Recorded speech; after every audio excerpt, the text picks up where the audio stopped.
Dahil sa init ng panahon at malapit na rin matapos ang aking bakasyon, nagkaayaan mag-outing.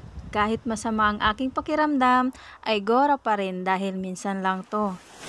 Ito na nga ang ganap pagdating namin dito. Ang mga bata, masaya.